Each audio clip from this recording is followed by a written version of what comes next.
मंगलाचरण से शुरुआत करते हैं।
स्वाति जी, आपको मैंने कोर्स बना दिया है, आप प्रेजेंट करेंगी? हाँ जी, हाँ जी। So, a very warm welcome to all of you. Today we are in yet another session of our Basics of Jainism series. And today we have a very special member, Mrs. Ranu Paliwal, presenting to us on the conduct of Jains.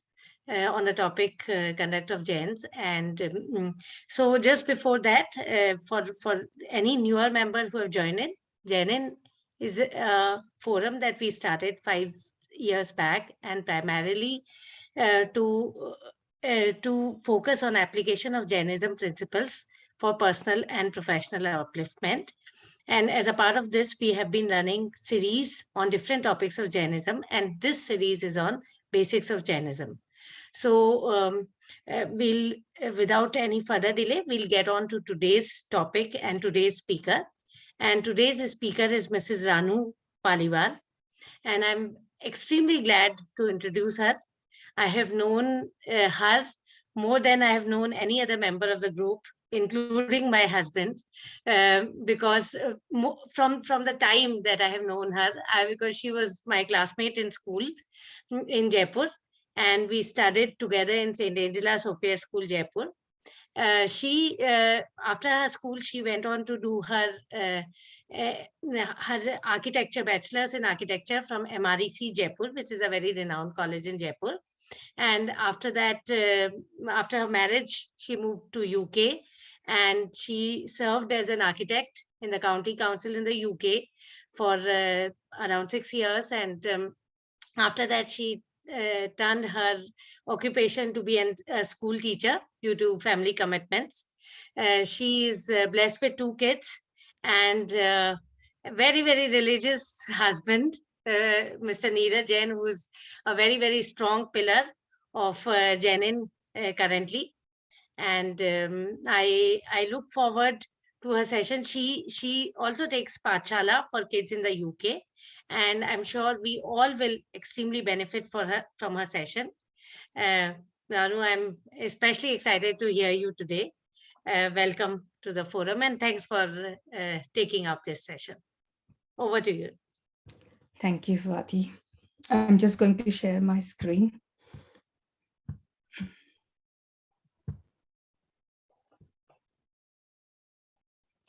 मेरी screen दिख रही है सभी को? Yeah. सभी को जय जिनेंद्र। जैन धर्म के मूल सिद्धांत इस श्रृंखला के चौथे सत्र में सभी का स्वागत है। आज हम श्रावक का आचरण कैसा होना चाहिए इस विषय पर चर्चा करेंगे। हमने जैन कुल में जन्म लिया है और हम सब जैन धर्म के अनुयायी हैं, तो हमारे लिए ये जानना आवश्यक है कि हमें किस आचरण का पालन करना चाहिए और किस आचरण से हमें अपने को दूर रखना चाहिए। इन विषयों को समझकर हम अपना आत्म कल्याण कर हम मोक्ष के मार्ग पर बढ़ सकेंगे। सबसे पहले हम बात करेंगे, जैन धर्म में अहिंसा को प्रमुखता दी गई है। अहिंसा परमो धर्म, इसलिए जीव धर्म का पालन करना हमारा परम कर्तव्य है। अपनी इंद्रियों को वश में करके हम संयम का पालन कर सकते हैं एवं अनुकूल और प्रतिकूल परिस्थिति में सुख दुख को नहीं करना चाहिए, इससे हम समता का भाव धारण कर सकते हैं। हमें रत्नत्रय को धारण करना चाहिए, 4 कषायों से बचना चाहिए, 5 अणुव्रतों का पालन करना चाहिए, 6 आवश्यकों को अपनी दिनचर्या में लाना चाहिए, 7 व्यसनों का त्याग करना चाहिए, अष्टमूल गुणों को धारण करना चाहिए, 9 देवताओं की पूजा करनी चाहिए, 10 लक्षण धर्मों का अभ्यास करना चाहिए, 11 प्रतिमाओं का पालन करना चाहिए एवं हमें 12 भावनाओं का निरंतर मनन करना चाहिए। अगर हम ध्यान से देखें तो यह हमारी 1 से 12 तक जैन धर्म की यह हमारी गिनती है। हम लोग को यह मनुष्य भव अति दुर्लभता से प्राप्त हुआ है, इसलिए हम इस भव को यूं ही व्यर्थ नहीं जाने दे सकते। इसलिए हमारी पूरी कोशिश होनी चाहिए कि हम इस भव में 8 अंग सहित सम्यक दर्शन प्राप्त करने का लक्ष्य रखें। जब हम श्रावक के आचरण की बात करते हैं तो हम सबसे पहले बात करेंगे श्रावक कौन होता है। श्रावक वह है जो श्रद्धावान है, विवेकवान है एवं जो क्रियावान है। सच्चे देव शास्त्र में दृढ़ श्रद्धा रखना ही सम्यक दर्शन है। जिनवाणी का विवेक पूर्वक ज्ञान प्राप्त करना ही सम्यक ज्ञान है। सच्चे ज्ञान व श्रद्धा युक्त सदाचरण ही सम्यक चारित्र है। जिस प्रकार हजारों दियों की रोशनी नेत्रहीन व्यक्ति के लिए व्यर्थ है, उसी प्रकार हम जिनवाणी का कितना भी अध्ययन क्यों ना कर लें, अगर वह सम्यक नहीं है तो वह व्यर्थ है। इसीलिए हमें कहाँ काम करना है, हमें कोशिश करनी है कि हमारा दृढ़ श्रद्धान हो, हमारी सच्ची श्रद्धा हो, हमारा दर्शन सही हो। अगर हमारा दर्शन सही होगा तो हमारा ज्ञान अपने आप सम्यक हो जाएगा और इस तरह हम आगे चारित्र का अनुसरण करके आगे बढ़ सकेंगे। सम्यक दर्शन, सम्यक ज्ञान एवं सम्यक चारित्र, यह रत्नत्रय ही मोक्ष मार्ग की सीढ़ी है। इन 3 रत्नों के द्वारा ही हम अपना लौकिक एवं पारलौकिक जीवन सफल बना सकते हैं। इसलिए उमा स्वामी द्वारा रचित तत्वार सूत्र के प्रथम अध्याय का प्रथम सूत्र यही बताता है, सम्यक दर्शन ज्ञान चारित्राणि मोक्ष मार्गः। सम्यक दर्शन की तरफ बढ़ते हुए हमें अपने आप को 4 कषायों से दूर रखना चाहिए। कषाय किसे कहते हैं? जो आत्मा को कसे या जो आत्मा को पराधीन करे वह कषाय है।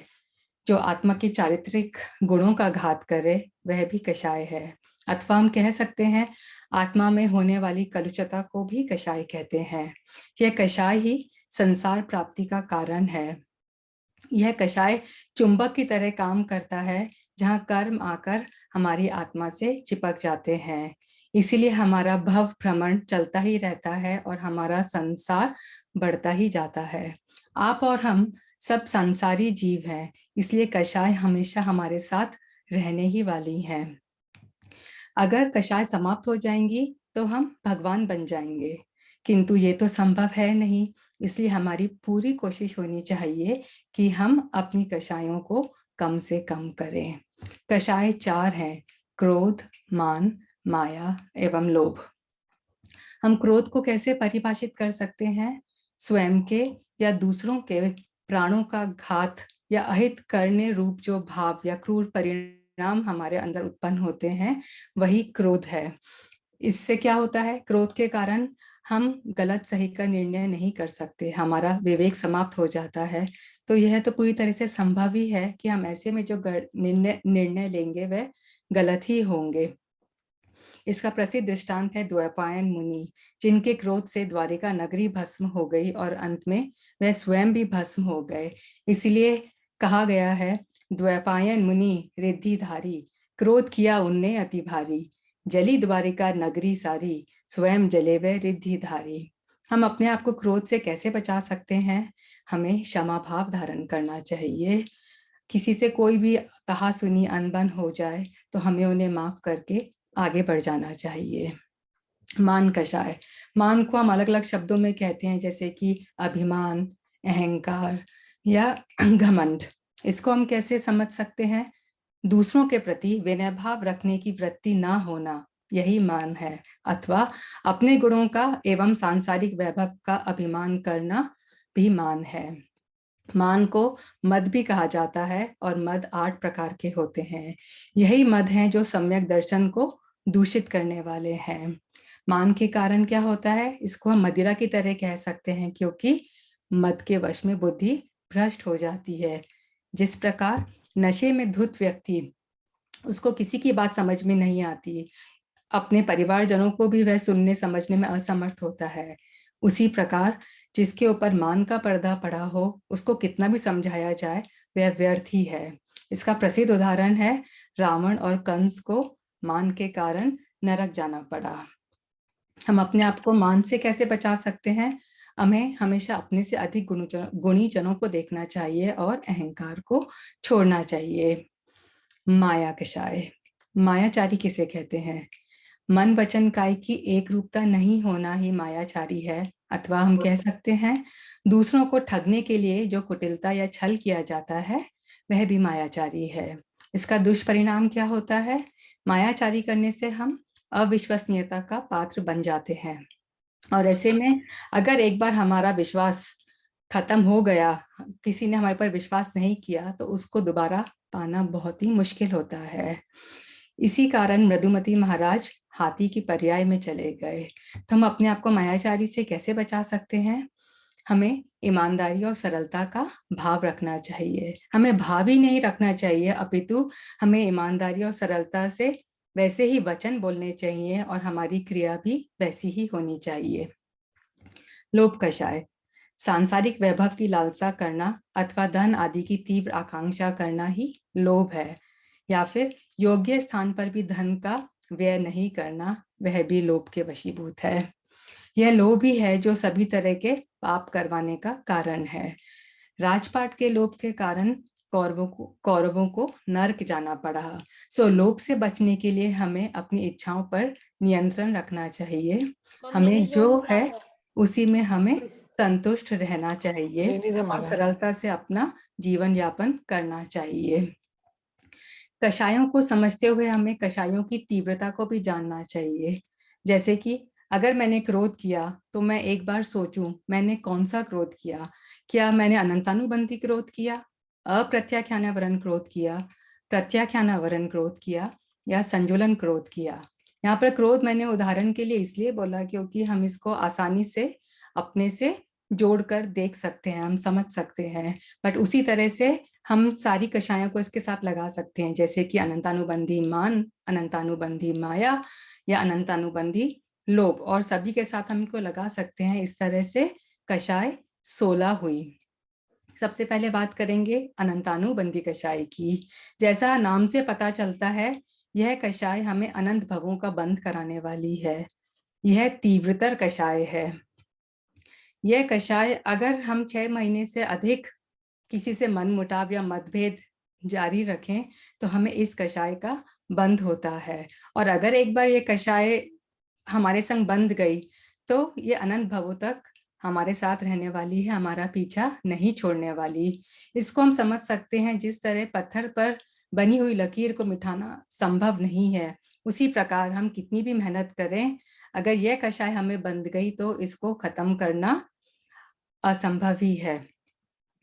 अनंतानुबंधी कषाय के कारण हमारे सम्यक का घात होता है, यानी कि हमारा दर्शन सही नहीं हो पाता। और जैसे हमने पहले बात की थी, इस भाव में हमें सम्यक दर्शन प्राप्त करने का हमारा लक्ष्य होना चाहिए। इसीलिए हमें पूरी तरह से कोशिश करनी चाहिए कि हम कैसी भी कषाय करें, हम अनंतानुबंधी कषाय का बंध ना करें। इसके बाद आती है अप्रत्याख्यानावरण कषाय। यह कषाय अनंतानुबंधी से तो कम है, मगर यह तीव्र कषाय की श्रेणी में आती है। अगर हमारा 15 दिन से अधिक किसी के साथ मतभेद बढ़ता चला गया तो हमें इस कषाय का बंध होता है। यह कषाय जिस प्रकार भूमि पर लकीर को पानी से मिटाया जा सकता है, उसी प्रकार हमें मेहनत करनी पड़ेगी, मगर हम इस कषाय को खत्म कर सकते हैं। इस कषाय के बंध के कारण यह एक देश चारित्र का घात करती है, यानी कि हम थोड़ा भी संयम या नियम लेना चाहें तो वह नहीं हो पाता, हम अणुव्रतों को धारण नहीं कर पाते हैं। इसके बाद आती है प्रत्याख्यानावरण कषाय। यह कषाय मंद कषाय है। अगर हम एक मुहूर्त यानी कि 48 मिनट से ऊपर किसी बात को ले जाएं और हम उसे 15 दिन के अंदर खत्म कर लें तो हमें प्रत्याख्यानावरण कषाय का बंध होता है। जिस प्रकार बालू पर बनी लकीर हवा से अपने आप मिट जाती है, उस प्रकार हम थोड़ी मेहनत करें तो हम इस कषाय को खत्म कर सकते हैं। परंतु अगर हमें प्रत्याख्यानापरण कषाय का बंध हुआ हो तो ये हमें महाव्रतों को धारण नहीं करने देती। फिर हम बात करते हैं संज्वलन कषाय की। चारों कषायों में यह सबसे मंदतर कषाय है। हमारी पूरी कोशिश होनी चाहिए कि हम जो कषाय करें वह संज्वलन के अंतर्गत आए, जो कि थोड़ा मुश्किल है, बट हमें इसके ऊपर सोचना चाहिए। अगर हम एक मुहूर्त यानी कि 48 मिनट या अंतर मुहूर्त के अंदर कोई बात हो और हम उसको वहीं खत्म कर दें तो हमें संज्वलन कषाय का बंध होता है।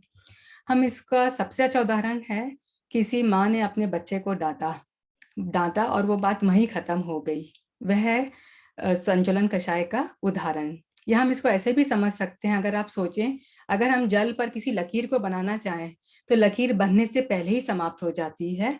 तो ऐसे बहुत कम मेहनत करके इस कषाय को खत्म किया जा सकता है। अगर इस कषाय का हमें बंध होता है तो हमारा संयम बना रहता है, हम महाव्रतों को धारण कर सकते हैं, हम गुण स्थानों में आगे बढ़ सकते हैं, किंतु संजुलन कषाय के बंध से हम वीतरागता को प्राप्त नहीं कर सकते।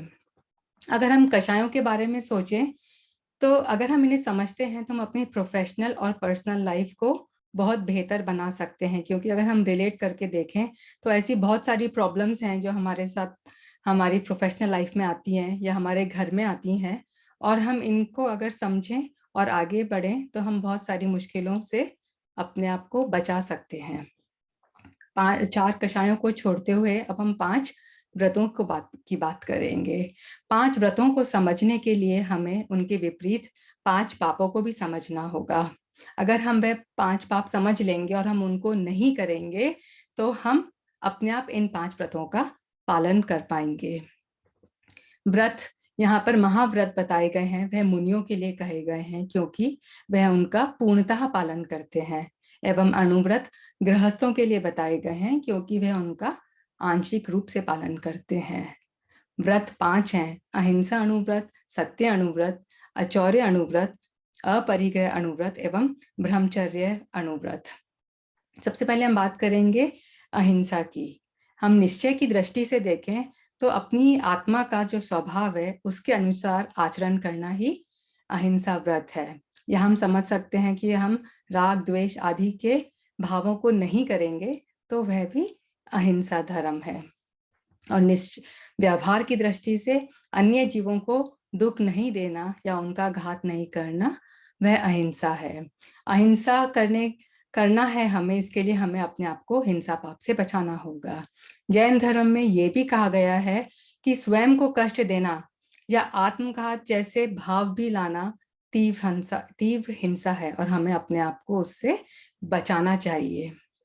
हम गृहस्थ जहां तक है 4 प्रकार की हिंसाएं करते हैं। हमें इन हिंसाओं को समझना क्यों जरूरी है? क्योंकि इन हिंसाओं के बिना हम अपना जीवन यापन नहीं कर सकते हैं, किंतु हमें ये हिंसाएं विवेक पूर्वक करनी चाहिए। वे 4 हिंसा हैं: आरंभी, उद्योगी, विरोधी एवं संकल्पी हिंसा। आरंभी हिंसा किसे कहते हैं? घर के कार्य करने में षटकाय जीवों की विराधना होती है। इस हिंसा से हम बच नहीं सकते, जैसे कि भोजन बनाना, अग्नि जलाना, वनस्पति का उपयोग, घर की सफाई, शरीर की सफाई, कपड़े धोना आदि में षटकाय जीवों की विराधना होती है, किंतु यह हिंसा गृहस्थ के लिए क्षम्य है। उद्योगी हिंसा जीवन चलाने के कार्य करने में, जैसे कि खेती, व्यापार, नौकरी आदि करने में जो हिंसा होती है वह उद्योगी हिंसा होती है। यह हिंसा भी गृहस्थों के लिए क्षम्य है। विरोधी हिंसा स्वयं की, परिवार की, समाज की, राष्ट्र की एवं धर्म की रक्षा के लिए की गई हिंसा विरोधी हिंसा कहलाती है, और यह हिंसा भी हमारे लिए क्षम्य है। अब हम बात करते हैं संकल्पी हिंसा की। जानबूझकर या संकल्प पूर्वक किसी भी प्राणी को मारने का भाव भी करना, यह संकल्पी हिंसा है, और इस हिंसा का पूरी तरह से निषेध होना चाहिए। जैसे कि बिना कारण फूल पत्ती तोड़ना, यह संकल्पी हिंसा है। बिना प्रयोजन के बैठे बैठे जमीन को खोदना आदि, यह भी संकल्पी हिंसा है। हमें घर के कार्य करने के लिए पानी की आवश्यकता होती है, किंतु हम अनावश्यक पानी का व्यय करें, उसको जबरदस्ती में हम बहने दें, तो यह आरंभी हिंसा संकल्पी हिंसा में परिवर्तित हो जाएगी। प्रमादवश हम कमरे में बिजली, पंखा, टीवी यह सब खुला छोड़ दें उपयोग नहीं होने पर, तो भी आरंभी हिंसा संकल्पी हिंसा में परिवर्तित हो जाएगी। तो हमें बहुत विवेक पूर्वक इन हिंसाओं को करना चाहिए कि कहीं ये संकल्पी तो नहीं हो गई।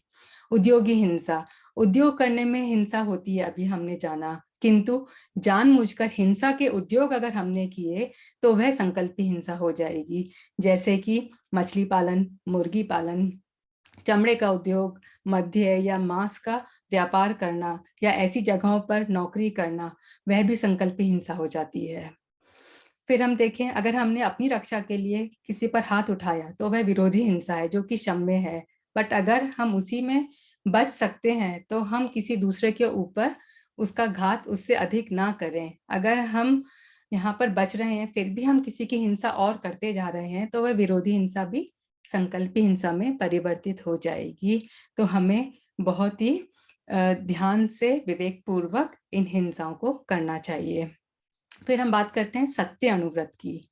जो वस्तु या स्थिति जैसी है उसको वैसा ही बताना, यह सत्य अनुव्रत है। हमें हित मित प्रिय वचन बोलने चाहिए, जैसे कि जो वचन हितकारी हो। वचन हमें ऐसे बोलने चाहिए जो थोड़े या सीमित मात्रा में बोले जाएं, एवं ऐसे वचन बोलना जो कि सुनने में अच्छे लगे। तो हमें सत्यता का पालन करते हुए अपने आप को झूठ से बचाना चाहिए। अचौर्य अनुव्रत, अचौर्य किसे कहते हैं? दूसरों की रखी हुई, गिरी हुई, भूली हुई अथवा नहीं दी हुई वस्तु को हमें नहीं लेना चाहिए या लेकर किसी दूसरे को नहीं देना चाहिए, तो ही वो अस्तेय है। अगर हमने ऐसा नहीं किया तो वह चोरी कहलाती है। अचौर्य को हम अस्तेय भी कहते हैं क्योंकि स्तेय का मतलब है चोरी, और चोरी नहीं करना वह है अस्तेय। इसका बहुत सीधा सा उदाहरण है, हम जब भी कभी बैंक या किसी ऑफिस में किसी कार्य से जाते हैं तो बहुत बार ऐसा हो जाता है कि हम वहां पे साइन करके उस पेन को उठा के ले आते हैं, हम रख लेते हैं अपने पास, जो कि चोरी में आता है। हमें ऐसा नहीं करना चाहिए। अपरिग्रह अनुव्रत, आवश्यकता से अधिक वस्तुओं का संग्रह नहीं करना ही अपरिग्रह अनुव्रत है। यानी कि हमें अपने आप को परिग्रह पाप से बचाना होगा। परिग्रह यानी कि हमें अपने आप को अंतरंग परिग्रह से भी दूर रखना चाहिए और बहिरंग परिग्रह से भी हमें बचना चाहिए। ब्रह्मचर्य, निश्चय की दृष्टि से स्वयं की आत्मा में लीन होना, स्वयं की आत्मा में रमण करना ही ब्रह्मचर्य अनुव्रत है। और व्यवहार की दृष्टि से कुशील पाप नहीं करना, यानी कि अपने जीवन साथी के अलावा पर स्त्री या पुरुष से संबंध रखना या उनको बुरी नियत से देखना कुशील पाप कहलाता है। तो हमें अपने आप को इन 5 पापों से बचाना चाहिए और इन 5 व्रतों को धारण करना चाहिए। फिर हम बात करते हैं 6 आवश्यक की। आवश्यक क्या है? जिन क्रियाओं को अवश्य ही करना होता है उन्हें हम आवश्यक कहते हैं। और कौन उन आवश्यक क्रियाओं को कर सकता है? वे हैं अवश्य, यानी कि जो इंद्रिय और मन के वशीभूत, अर्थात जो इंद्रियों के अधीन नहीं होते, उन्हें अवश्य कहा जाता है। और ऐसे अवश्य के द्वारा ये आवश्यक क्रियाएं आसानी से संपन्न की जाती हैं। ऐसे में हमारे मुनिराज अवश्य हैं और उनके अपने 6 आवश्यक हैं, वे जिनका पालन करते हैं। और हम भी गृहस्थ या हम श्रावक भी ऐसे अवश्य हैं जो इन 6 आवश्यकों का आसानी से पालन कर सकते हैं। पहला आवश्यक है देव पूजा। देव पूजा किसे कहते हैं या हमारे देव कौन हुए? हमारे देव हैं अरिहंत भगवान एवं सिद्ध भगवान। सो देव पूजा का अर्थ है मन वचन काया से भगवान के गुणों का चिंतन करना, भगवान के गुणों का स्तवन करना, उनकी पूजा करना, उनकी अर्चना करना, उनके गुणों का चिंतन एवं मनन करना कि हम स्वयं भी भगवान बन सकें। पूजा 2 प्रकार से की जाती है, अष्टद्रव्य व द्रव्य पूजा एवं भाव पूजा। भाव के साथ अष्टद्रव्य सहित पूजा हमें गृहस्थों को करनी चाहिए और भाव पूजा वे हमारे मुनि महाराजों के लिए है। गुरु उपासना दूसरा आवश्यक, यानी कि गुरुओं की उपासना करना। हमारे गुरु कौन है? आचार्य, उपाध्याय एवं साधु परमेष्ठी। हमें साधुओं की फिर से मन वचन काय से वैयावृत्ति करनी चाहिए, उनके आहार की व्यवस्था करनी चाहिए, विनय पूर्वक उनके प्रवचन सुनने चाहिए, और हमें यह भावना भानी चाहिए कि ढाई द्वीप में मुनिराजों के आहार निरंतराय पूरे हों, उन पर कोई उपसर्ग ना आए और उनकी साधना आसानी से पूरी हो। स्वाध्याय, ये हमारा तीसरा आवश्यक है, यानी कि निश्चय की दृष्टि से स्वयं का अध्ययन करना, आत्मा में लीन होना ही स्वाध्याय है। एवं व्यवहार की दृष्टि से जिन आगमों का पठन पाठन एवं मनन करना, यह स्वाध्याय है। हमें प्रतिदिन समय निकालकर शास्त्रों का स्वाध्याय करना ही चाहिए। स्वाध्याय के 5 भेद हैं: वाचना, प्रचना, अनुप्रेक्षा, आमना एवं धर्मोपदेश। संयम, संयम हमारा चौथा आवश्यक है। संयम, जैसा हमने पहले बात की थी, अपनी इंद्रियों को वश में करना ही संयम है। संयम 2 प्रकार से है, प्राणी संयम एवं इंद्रिय संयम। प्राणी संयम, यहाँ पर हम जीव दया की बात करते हैं। षटकाय जीवों की रक्षा करना, यानी कि 1 इंद्रिय से 5 इंद्रिय जीवों की रक्षा करना, उन पर दया भाव करना, उनकी मदद करना एवं उनका घात ना करना, यह हुआ हमारा प्राणी संयम। इसका उदाहरण है घास पर नहीं चलना। घास में अनंत जीव राशि होती है, त्रस जीव भी और स्थावर जीव भी। तो अगर हम घास पर चलते हैं तो उन जीवों का हम घात करते हैं, इसीलिए जीव दया का पालन करते हुए हमें घास पर नहीं चलना चाहिए। इंद्रिय संयम, 5 इंद्रिय एवं मन को वश में करना, यह हम कह सकते हैं कि इंद्रियों एवं मन से उपयोग हटाकर आत्मा पर केंद्रित करना, यही इंद्रिय संयम है। इस प्रकार संयम 12 प्रकार से हुआ। संयम के 12 भेद हुए, 6 प्रकार का प्राणी संयम एवं 6 प्रकार का इंद्रिय संयम।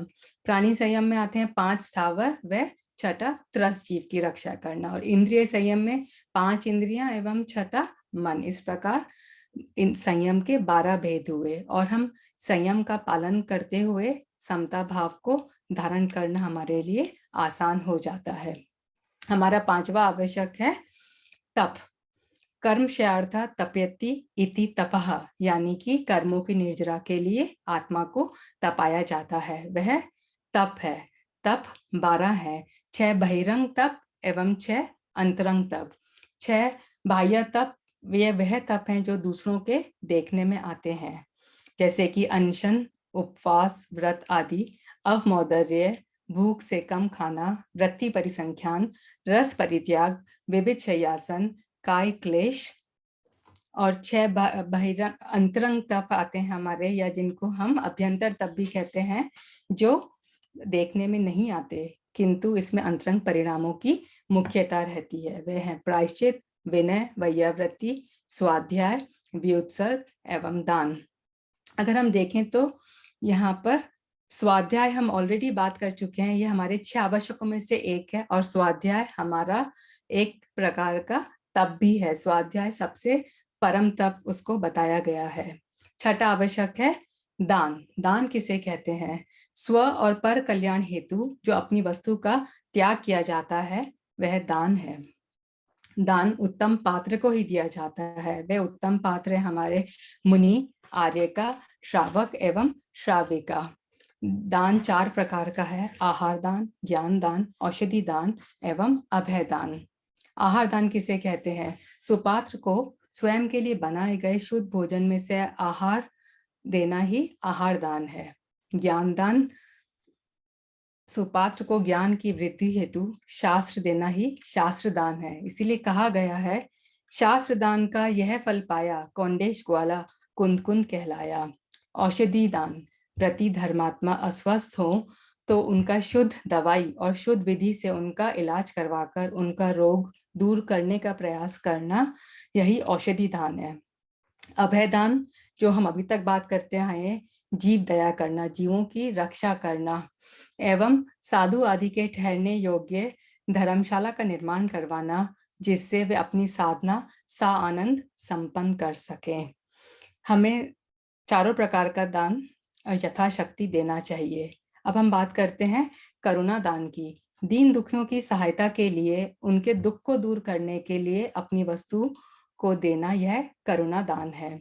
उदाहरण के लिए, आर्थिक दृष्टि से जो बच्चे संपन्न नहीं है, उन्हें पुस्तकें देना, छात्रवृत्ति आदि देना, जरूरतमंदों को सर्दी में रजाई कंबल देना, किसी असहाय को भोजन, कपड़ा, दवाई देना, पशु पक्षी के इलाज के लिए दान देना, अस्पताल खुलवाना आदि, यह सब करुणा दान में आते हैं।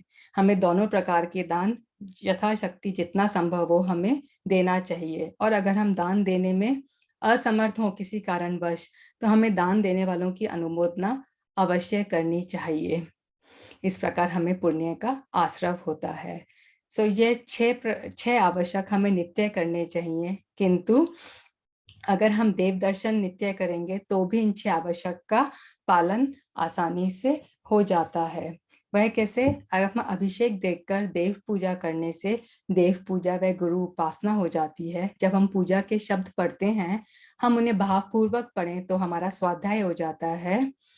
हमारी मन वचन काय की क्रिया मंदिर में संयमित रहती है, तो संयम का पालन हो जाता है। और हम उस समय अगर नियम ले लें, जैसे कि हमारे चारों प्रकार के आहार का त्याग है, तो तप का पालन हो जाता है। एवं हम जब भी मंदिर जाते हैं तो हम वहां से कभी भी खाली हाथ नहीं आते, हमेशा दान पेटी में कुछ ना कुछ दान अवश्य डालकर आते हैं, तो हमारा दान आवश्यक भी पूरा हो जाता है।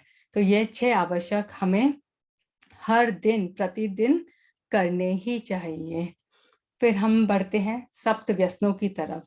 7 व्यसन जिन्हें अपने आप से हमें बचाना चाहिए। व्यसन किसे कहते हैं? जो क्रिया बुरी आदत बन जाए और आत्मा का कल्याण न होने दे, वह व्यसन कहलाती है। व्यसन के कारण मनुष्य का शरीर, यश, धन, दौलत, सदाचार एवं परिवार नष्ट हो जाते हैं। 7 व्यसन आते हैं: जुआ खेलना, मांस खाना, मद्यपान, वैश्यगमन, शिकार करना, चोरी करना एवं पर नर नारी रमण। हार जीत का व्यवहार तो हमारे लिए आम बात है खेल में, परंतु पैसा या अन्य प्रकार से शर्त लगाकर यदि हार जीत की जाए तो वह जुए में आ जाती है। जुआ खेलने से पांडव जैसे महापुरुषों को अपना राज्य और प्रतिष्ठा से हाथ धोना पड़ा था, इसीलिए हमें कभी भी पैसे से हार जीत का व्यवहार नहीं करना चाहिए। मांस खाना, अगर मांस की प्राप्ति हेतु किसी न किसी जीव का तो घात करना ही पड़ेगा, उसके बिना मांस की प्राप्ति नहीं हो सकती है। कच्चे या पके हुए मांस में भी निरंतर जीवों की उत्पत्ति होती रहती है, इसीलिए मांस खाने में हिंसा ही हिंसा है, हमें अपने आप को उस हिंसा से बचाना चाहिए। मद्यपान, शराब को बनाने की क्रिया में 10 जीवों का घात होता है, और शराब में भी प्रतिपल निरंतर जीवों की उत्पत्ति होती रहती है। शराब पीने वाला व्यक्ति विवेक शून्य हो जाता है एवं यह स्वास्थ्य के लिए भी हानिकारक होती है। जब हम शराब की बात करते हैं तो सभी नशीले पदार्थ इसके अंदर समाहित हो जाते हैं, उनका सेवन भी निषेध है, जैसे कि भांग, चरस, गांजा, तंबाकू, गुटखा इत्यादि। वैश्यगमन, जो स्त्री पैसे इत्यादि के लिए अपना शरीर बेचती है उसे वैश्या या नगर वधू कहते हैं। ऐसे स्त्री के घर आना जाना, उसके साथ संबंधों में लिप्त होना वैश्यगमन है। शिकार करना, अपना शौक पूरा करने के लिए या अपने खाने के लिए मूक पशु पक्षियों की हत्या करना, यह शिकार है। यहाँ पर हम द्रव्य हिंसा कर रहे हैं। द्रव्य हिंसा तो हमें करनी ही नहीं चाहिए, और हमें अपने आप को भाव हिंसा से भी बचाना चाहिए, जैसे कि लकड़ी, लोहे या पत्थर से बने कोई भी घोड़े, हाथी, जानवर, उनका छेदन भेदन पशु पक्षियों का हमें नहीं करना चाहिए। इसका उदाहरण है आजकल बर्थडे पार्टीज में हम केक देखें तो वह पशु पक्षियों के आकार के होते हैं या गुड्डे गुड़ियों के आकार के होते हैं, और कुछ नहीं तो आजकल लोग अपनी फोटो भी उस केक के ऊपर लगा देते हैं और उसको काटा जाता है। तो यहाँ पर हमने द्रव्य हिंसा तो नहीं की, परंतु हमें भाव हिंसा का यहाँ पे पाप लगता ही लगता है। तो जैन धर्म भाव धर्म है, भाव प्रधान धर्म है, इसलिए हमें अपने आप को भाव हिंसा से भी बचाना चाहिए। और इसमें एक और बहुत अच्छी कहानी आती है, आटे का मुर्गा। अगर हमने वह कहानी नहीं सुनी है तो हमें वह जरूर सुननी चाहिए। फिर आता है चोरी करना। ये एक 5 पापों में से एक है जिस पर हम पहले बात कर चुके हैं। हमें अपने आप को चोरी से दूर रखना चाहिए, और फिर आता है पर नर नारी रमण। यह कुशील नामक पाप है, यह भी हमारे 5 पापों में से एक पाप है जिस पर हम पहले बात कर चुके हैं। हमारे लिए ये 7 व्यसन समझना क्यों जरूरी है? क्योंकि अगर हम इन्हें समझेंगे तो हम अपने बच्चों को शुरू से इनका ज्ञान दे सकते हैं, और वे बच्चे बचपन से इसको समझकर जब वे बड़े होंगे तो वे अपने आप को उन बुरी संगतियों से बचा सकते हैं, या अपने आप को उन बुराइयों में लिप्त होने से दूर रख सकते हैं। इसलिए कहा गया है, जुआ खेलना, मांस मद, वैश्यागमन शिकार, चोरी पर स्त्री रमण, सातों व्यसन निवार। अब हम बढ़ते हैं अष्टमूल गुणों की तरफ। मूल गुण किसे कहते हैं? जो गुणों में मूल है उन्हें मूल गुण कहते हैं। जैसे जड़ के बिना वृक्ष नहीं हो सकता, जैसे नींव के बिना इमारत नहीं हो सकती, वैसे ही इन 8 मूल गुणों के बिना श्रावक श्रावक नहीं कहला सकता। इसका उदाहरण है, पुरूरवा भील ने मधु मांस मध्य एवं 5 उदंबर फलों का त्याग किया था और वह स्वर्ग में देव हुआ, और इसी पुरूरवा भील का जीव कालांतर में भगवान महावीर बना। हमने बात की है पहले मध्य त्याग एवं मांस त्याग की, हम पहले ही बात कर चुके हैं। अब हम बात करते हैं हमारे तीसरे मूल गुण मधु त्याग की। मधु यानी कि शहद। जिस तरह से शहद की प्राप्ति की जाती है उसमें भी बहुत त्रस्त जीवों की हिंसा होती है। कितनी ही मधुमक्खियों की हिंसा होती है, उनके बच्चों की एवं उनके अंडों की वहां पर विराधना होती है, और हम अपने थोड़े से स्वाद के लिए उन मधुमक्खियों को अपने घर से बेघर कर देते हैं। मधु में भी प्रतिपल जीवों की उत्पत्ति होती रहती है, इसीलिए हमें शहद का भी त्याग करना चाहिए। 1 बूंद शहद खाने में 7 गांव जलाने का पाप लगता है। फिर बात करते हैं हम रात्रि भोजन त्याग की।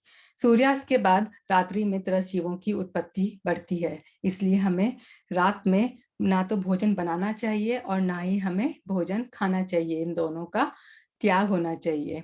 रात्रि में भोजन खाना, उसमें मांस खाने के बराबर हमें दोष लगता है, या फिर रात में खाना बनाकर उसका दिन में सेवन करना, उसमें भी हमें रात्रि भोजन का दोष लगता है। जब हम बात कर रहे हैं कि हमें भोजन ना तो खाना चाहिए ना ही हमें बनाना चाहिए, तो ऐसे में रात्रि के समय हमें 4 प्रकार के आहार का त्याग करना चाहिए। वे 4 प्रकार के आहार कौन से हैं?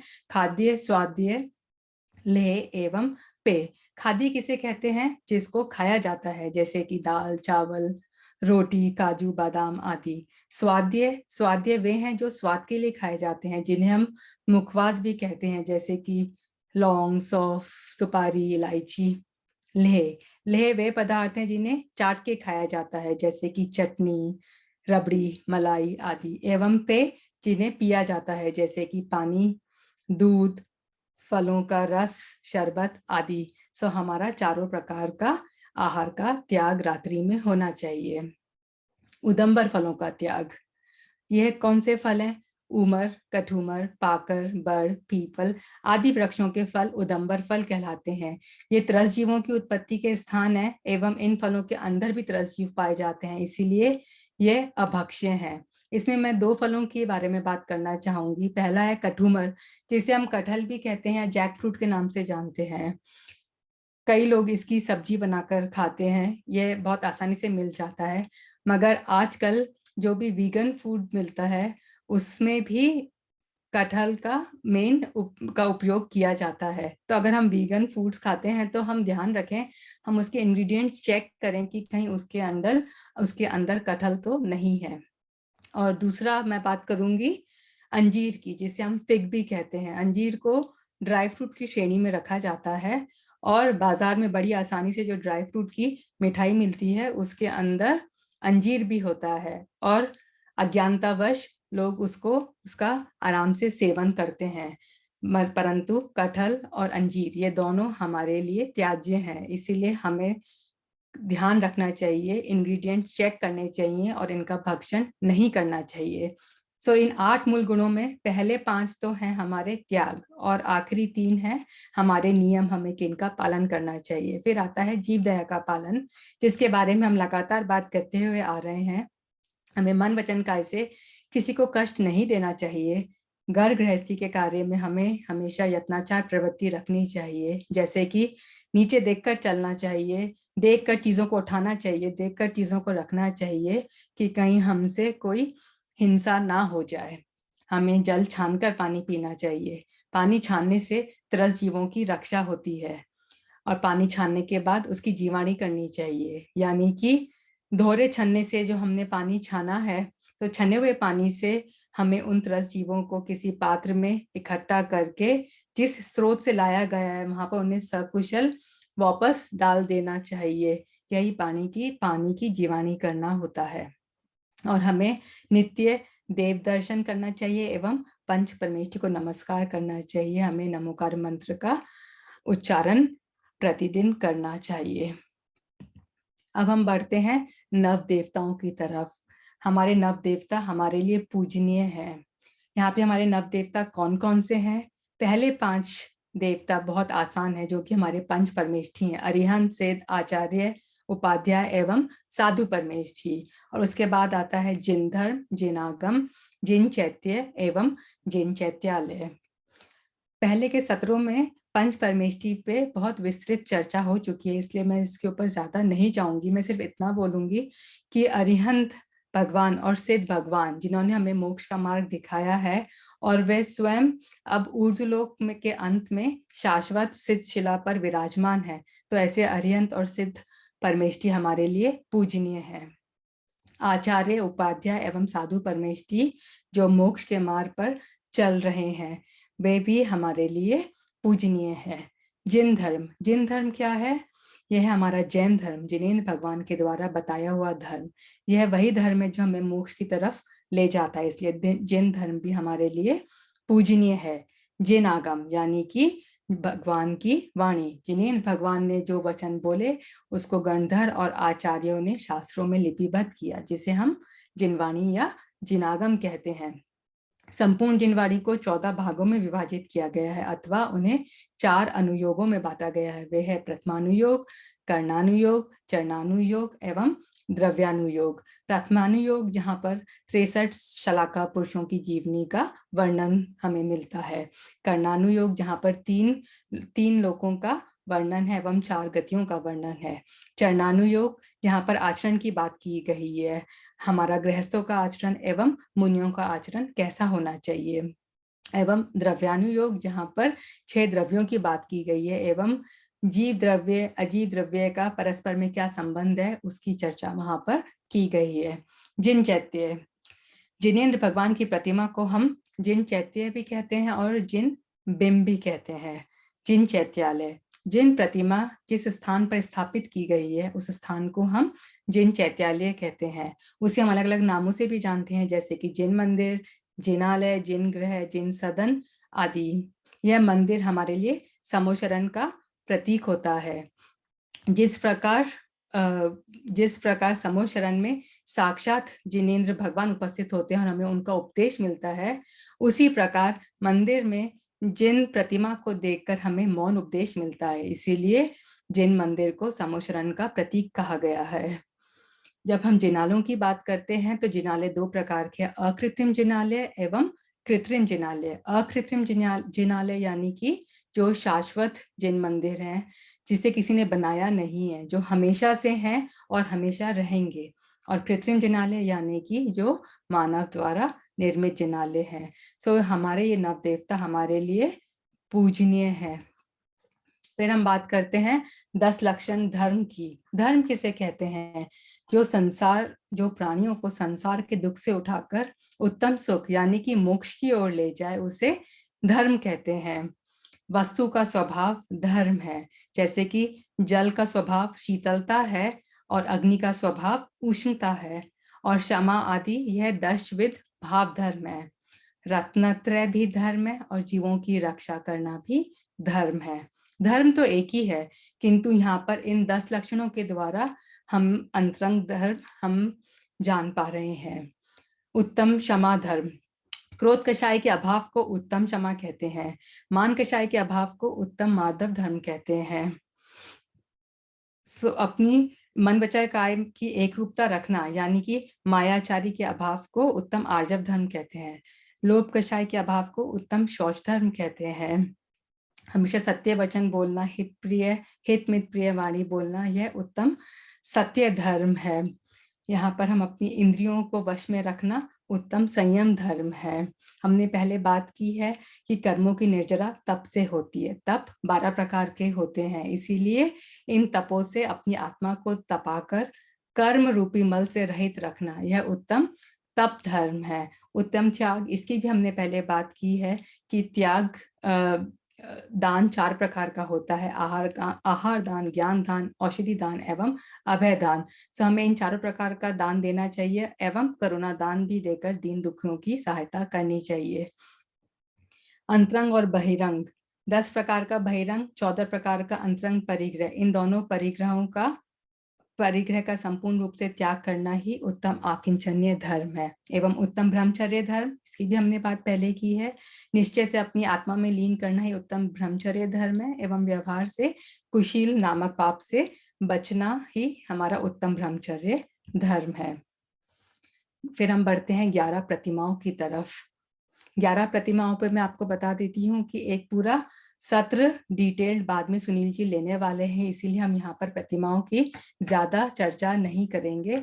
सिर्फ मैं ये कुछ बातें आपको यहाँ बताना चाहूंगी कि जब हम प्रतिमा लेते हैं, हमारी प्रतिमाएं कौन सी हैं? 11 प्रतिमाएं, दर्शन प्रतिमा, व्रत प्रतिमा, सामायिक प्रतिमा, क्रोशोद्वास प्रतिमा, सचित त्याग, रात्रि भुक्ति त्याग, ब्रह्मचर्य, आरंभ त्याग, परिग्रह त्याग, अनुमति त्याग एवं उद्दिष्ट त्याग प्रतिमा। यह प्रतिमाएं इसी क्रम में ली जाती हैं। जैसे कि अगर कोई तीसरी प्रतिमा का धारी है तो उसमें पहली और दूसरी प्रतिमा समाहित होगी। सो हम चाहें तो हम 11 प्रतिमाएं एक साथ ले सकते हैं, मगर यहाँ पर पिक एंड चूज का कोई ऑप्शन नहीं है हमारे पास। हम 11 प्रतिमाओं को हमें धारण करना चाहिए। और हम आगे बढ़ते हैं 12 भावनाओं की तरफ। भावनाएं किसे कहते हैं? किसी वस्तु अथवा परिस्थिति के विषय में बार बार चिंतन करने को हम भावना या अनुप्रेक्षा कहते हैं। वैराग्य रूपी परिणामों को उत्पन्न करने के लिए, या हम कह सकते हैं अपने आप को विषय कषायों से बचाने के लिए, हमें इन 12 भावनाओं का निरंतर चिंतन करना चाहिए। 12 भावनाओं के ऊपर भी पहले सत्र हो चुका है और समय को देखते हुए हम बहुत संक्षिप्त में इसके ऊपर बात करेंगे। अनित्य भावना, यह हमें बताती है कि सब कुछ संसार में क्षणभंगुर है, अनित्य है, इसलिए हमें शरीर या कोई भी पर पदार्थ से लगाव नहीं होना चाहिए। अशरण भावना, मृत्यु के समय कोई भी हमें शरण देने वाला नहीं है, सिर्फ धर्म ही हमारा एकमात्र आश्रय है। संसार भावना हमें बताती है कि संसार में कहीं भी सुख नहीं है। हम निरंतर जन्म मरण के चक्रव्यूह में फंसकर चारों गतियों में भ्रमण करते रहते हैं, इसलिए एक धर्म ही है जिसका अनुसरण हमें करना चाहिए, जो हमें इससे बाहर निकाल सकता है। एकत्व भावना, यह जीव अकेला ही जन्मता है, अकेला ही मरता है, अकेला ही पाप पुण्य के फलों को भोगता है।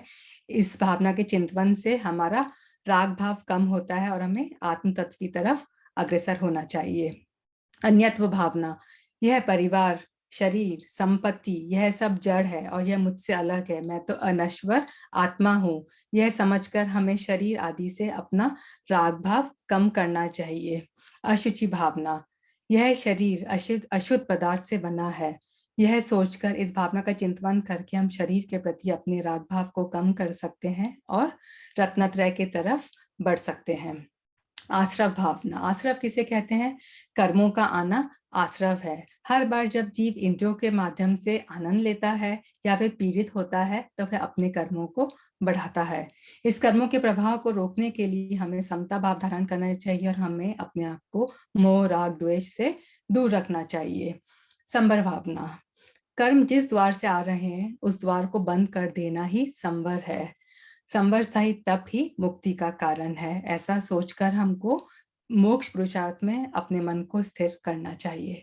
निर्जरा भावना, हमने पहले भी बात की है, 12 तपों के द्वारा हम कर्मों की निर्जरा कर सकते हैं, इसीलिए इस भावना का चिंतन करते हुए हमें उस तरफ बढ़ना चाहिए, अपना उद्यम उस तरफ बढ़ाना चाहिए।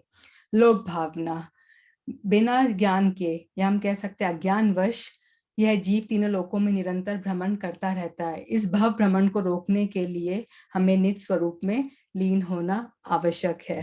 बोधि दुर्लभ भावना। इस संसार में सम्यक ज्ञान प्राप्त करना बहुत मुश्किल है, इसीलिए जब हमें ये जन्म मिला है, मनुष्य भव मिला है, तो हमें इसका सदुपयोग करके अपने को सम्यक दर्शन, सम्यक ज्ञान एवं सम्यक चारित्र, इन रत्नत्रय को प्राप्त करने का भरपूर प्रयास करना चाहिए। धर्म भावना। धर्म भावना बताता है कि हम संसारी प्राणियों को जो दुख से उठाकर उत्तम सुख में धरता है वह धर्म है। इसलिए धर्म की आराधना करते हुए हमें अपने आप को पाप कार्यों से बचना चाहिए या अपने आप को पाप कार्यों से दूर रखना चाहिए। और अंत में मैं बात करना चाहूंगी सम्यक दर्शन के बारे में। यहाँ पर हम देखेंगे सम्यक दर्शन के 8 अंग। सम्यक दर्शन की अलग अलग परिभाषाएं हैं, मगर यहाँ पर हम सिर्फ बात करेंगे सच्चे देव, सच्चे शास्त्र एवं सच्चे गुरु में दृढ़ श्रद्धा रखना ही सम्यक दर्शन है। और हमारा सम्यक दर्शन इन 8 अंगों के सहित होना चाहिए, यानी कि अंगहीन सम्यक दर्शन व्यर्थ है। अगर इनमें से एक भी अंग कम हुआ तो वह सम्यक दर्शन हमारे किसी काम का नहीं है। सम्यक दर्शन के 8 अंग है: निशंकित, निकांक्षित, निर्विचिकित्सा, अमूढ़ दृष्टि, उपगूहन, स्थितिकरण, वात्सल्य एवं प्रभावना। समय को देखते हुए हम बहुत संक्षिप्त में इसके ऊपर चर्चा करेंगे। निशंकित, जैसे कि नाम से पता चलता है, जिनेंद्र भगवान के वचनों में शंका नहीं करना। इसका प्रसिद्ध उदाहरण है अंजन चोर। हर अंग के साथ एक प्रसिद्ध कहानी है, मगर हम वो अभी नहीं कर पाएंगे समय के अभाव में। मगर आप लोगों से गुजारिश है कि जब आपको टाइम मिले आप जरूर इन 8 कहानियों को सुने, पढ़ें, तो आपको इन अंगों को अच्छे से आप समझ पाएंगे। निकांक्षित अंग यानी कि आकांक्षा रहित। हमें जो भी व्रत, तप, उपवास आदि क्रियाएं करनी होती है उसमें हमें सांसारिक सुखों की आकांक्षा नहीं करनी चाहिए। इसका उदाहरण है अनंतमती। निर्विचिकित्सा, मुनियों के शरीर को देखकर हमें ग्लानि नहीं करनी चाहिए। वह मुनिगण, वह मुनिराज जो रत्नत्रय से पवित्र हैं, हमें उनके ऊपर कोई ग्लानि भाव नहीं रखना चाहिए। इसका उदाहरण है उड्डयन राजा। अमूढ़ दृष्टि अंग। अमूढ़ दृष्टि अंग में हमें पता चलता है कि हमें मिथ्या मार्ग पर चलने वाले गुरुओं से संपर्क नहीं रखना चाहिए, उनकी प्रशंसा नहीं करनी चाहिए।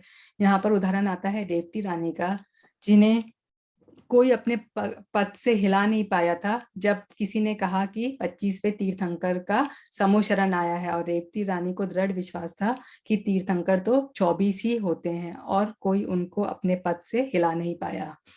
उपगूहन अंग। उपगूहन अंग बताता है कि मोक्ष मार्ग पर चलने वाले साधक के द्वारा कोई असावधानी या कोई गलती हो जाए तो हमें उसे ढक लेना चाहिए। उसका उदाहरण है जिनेंद्र भक्त सेठ। स्थितिकरण अंग। यदि कोई धर्म से चलायमान हो जाए तो प्रेम से समझाकर उसे धर्म मार्ग पर स्थित करना ही स्थितिकरण अंग है। इसका उदाहरण है वारिशेन मुनिराज, जिन्होंने अपने मित्र पुष्पडाल मुनिराज को वापस से समझाकर धर्म के मार्ग पर स्थित किया था। वात्सल्य अंग।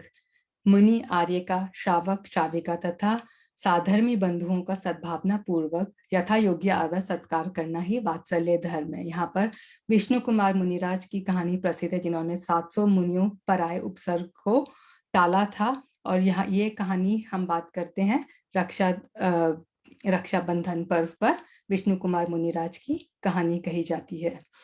प्रभावना अंग। जैन धर्म की महिमा को फैलाना, उसकी प्रभावना करना ही प्रभावना अंग है। इसका प्रसिद्ध उदाहरण है वज्र कुमार मुनिराज। जब हम सम्यक दर्शन की बात करते हैं, हमें इन 8 अंगों को अंगीकार करना चाहिए, और इन 8 अंगों के विपरीत 8 दोष हैं, हमें अपने आप को उनसे बचाना चाहिए। वे है शंका, आकांक्षा, विचिकित्सा, मूढ़ दृष्टि, अनुपगूहन, अस्थितिकरण, अवात्सल्य एवं अप्रभावना। तो मैं जहां से मैंने शुरुआत की थी, मैं वहीं पर अपनी बात को वापस विराम दूंगी, ये कहकर कि यह मनुष्य भाव अति दुर्बलता से हमें मिला है, अति दुर्लभता से हमें प्राप्त हुआ है, इसलिए हम इसको व्यर्थ नहीं जाने दे सकते। हमारा इस भाव का लक्ष्य होना चाहिए कि हम सम्यक दर्शन को प्राप्त कर सके, 8 अंगों सहित सम्यक दर्शन को प्राप्त कर सकें, तो हमारे मोक्ष के मार्ग का रास्ता आगे आसान हो जाएगा। इसी के साथ मैं अपनी बात को यहाँ विराम दूंगी, और मैं अपने क्षमा प्रार्थी हूँ क्योंकि मैंने शायद थोड़ा समय ज्यादा लिया। मैं बार बार समय को देख रही थी, मगर इतने सारे विषयों को पूरा करने के लिए थोड़ा सा हमें ज्यादा लगना था, और मेरे द्वारा कोई भी त्रुटि हुई हो तो उसके लिए भी मैं क्षमा प्रार्थी हूँ। कमल अंकल, उनके मार्गदर्शन के बिना यह संभव नहीं था प्रेजेंटेशन मेरे लिए। उन्होंने मुझे अपना समय दिया, उन्होंने मेरी त्रुटियों को सुधारा और मेरा ज्ञान वर्धन किया। मेरी हिंदी को भी उन्होंने बहुत सुधारा। इसलिए अंकल आपका बहुत बहुत धन्यवाद। जय जिनेंद्र सभी को। Thank you so much, Ranu ji. Great presentation. और टाइम का कोई मतलब आपने इतना एक एक एस्पेक्ट हर एरिया का बताया, मतलब इससे बेटर पॉसिबल नहीं था इस टाइम में इतना डिटेल में जाके। So thank you so much. And मैं वाई के अंकल और कमल अंकल को अब आमंत्रित करती हूँ, if they want to, if they have any comments on the presentation so far, उसके बाद we can get on to Q&A with the participants. पहले तो स्वाति को मैं दोषी ठहराऊंगा। इतना बड़ा सिलेबस दे दिया रानू को कि मैं कुछ छोड़ा ही नहीं तुमने इसके लिए। फिर आगे वाले स्पीकर्स क्या बोलेंगे, मैं तो बस सुन के परेशान हो रहा था। पर इसका कमाल है कि इसने इतने कम टाइम में पूरा सिलेबस कवर कर लिया, पूरा जैन धर्म का दर्शन कवर कर लिया। शायद ये टीचिंग प्रोफेशन में होगी तो ऐसी फ्लो में इसने बोला, और मुझे नीरज पे भी तरस आ रहा था कि ये बेचारा घर में कैसे रहता होगा, यहाँ तो नॉन स्टॉप बात होती है। इसीलिए मैं एक ऑब्जर्व किया कि नीरज जनरली मुंह पे उंगली रख के ऐसे बैठा हुआ था, तो इसको आदत होगी न बोलने की, उंगली रख के बैठता होगा।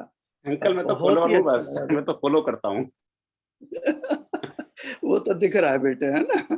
पर टू दी पॉइंट बहुत ही तुमने अच्छा बोला, आनंद आ गया।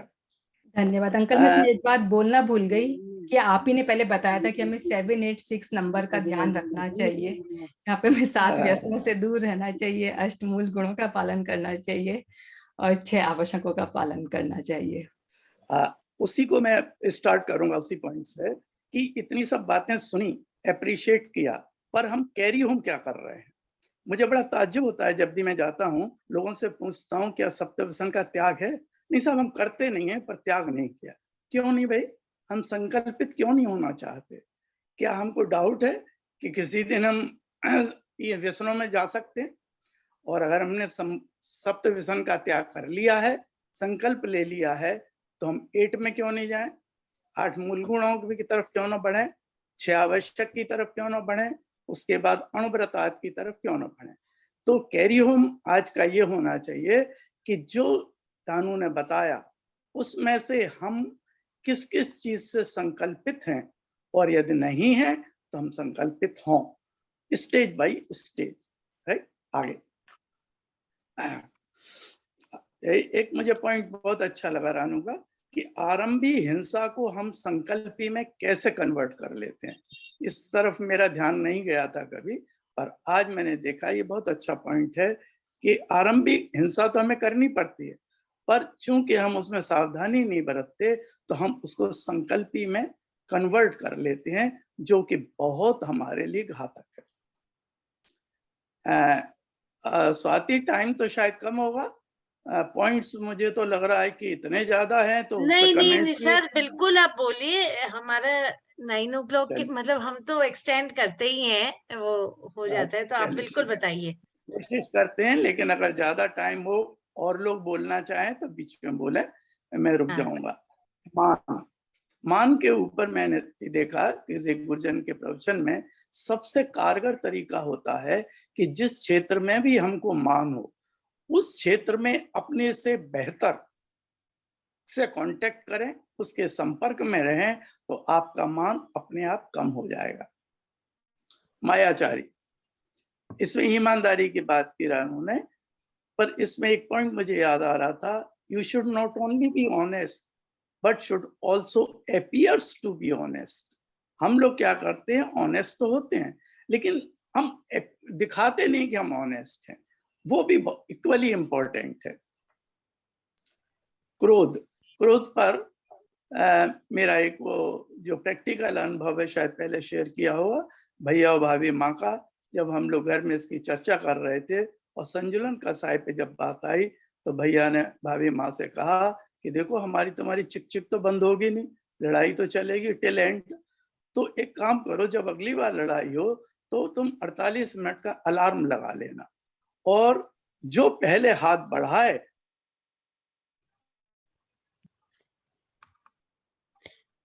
अंकल आप म्यूट हो गए। प्रैक्टिकल चीज है कि अगर क्रोध आएगा तो है, हम क्रोध लेस तो हो नहीं सकते, पर जब भी क्रोध आए टाइम को थोड़ा ऑब्जर्व कर लें और कोशिश करें कि 48 मिनट के अंदर अंदर हमारा मामला सेटल डाउन हो जाना चाहिए। अनंतानुबंधी 6 महीने से ज्यादा, इसमें एक इंपॉर्टेंट पॉइंट ये आया, आज मैंने इतनी तीव्र कषाय करी कि अनंतानुबंधी बन गई। अब प्रश्न आया कि 6 महीने तक वो आदमी मुझे मिला नहीं, 6 महीने पूरे होने को आए वो फिर दिखाई दे गया, तो क्या मेरे वो भाव आएंगे कि नहीं आएंगे कि इसने मेरे साथ वो किया था जिससे मुझे अनंतानुबंधी ग्रेड की कषाय हुई थी। तो इस तरह से तो मैं कभी सेटल हो ही नहीं पाऊंगा, अनंतानुबंधी मेरे फॉरएवर मेरे साथ रहेगी। तो उनका जवाब गुरुजनों ने ये दिया कि वो जब दिखे तो आपको वो इंसिडेंस याद तो आएगा, पर क्या तुम्हारी कषाय उतनी ही तीव्रता की होगी जो पहले हुई थी? अगर उतनी तीव्रता की होगी तो तुम्हारी अनंतानुबंधी कंटिन्यूड है, अदरवाइज तुमने सेटल डाउन कर ली, क्षमा और प्रायश्चित करके उसे नीचे वाले ग्रेड में ले आए, नहीं तो हम इससे कभी निकल ही नहीं पाएंगे। संजुलन, दीपायन मुनि को संजुलन कषाय थी, पर अपन देख रहे हैं कि उसकी कितनी विनाशकारी रिजल्ट्स आए। अब अपन इससे अंदाज लगा सकते हैं कि हमारी कषाय हायर ग्रेड की हैं तो हमारे आत्मा का कितना अहित करती होंगी। गृहस्थों के लिए क्षम्य वर्ड यूज किया रानी ने, मैं कहूंगा क्षम्य नहीं बोलो, उसे अनअवॉइडेबल बोलो और दोष कम लगेगा उसमें।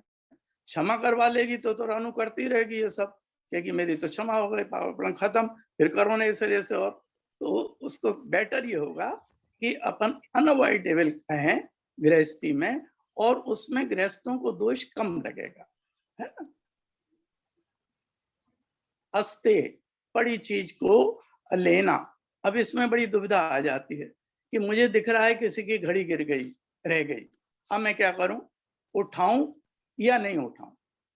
वो परेशान हो रहा होगा। तो अगर उठा लेता हूं और उसके पास तक नहीं पहुंचा पाता तो दोष मेरा। इस पर आचार्य महाराज ने कारिका माता को प्रायश्चित दिया। तो अब क्या करें?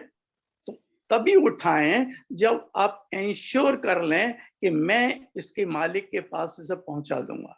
अदरवाइज वहां खड़े होकर प्रोटेक्ट करिए, देखिए वो घूमता हुआ आ जाए ढूंढने के लिए तो उसे दिलवा दीजिए।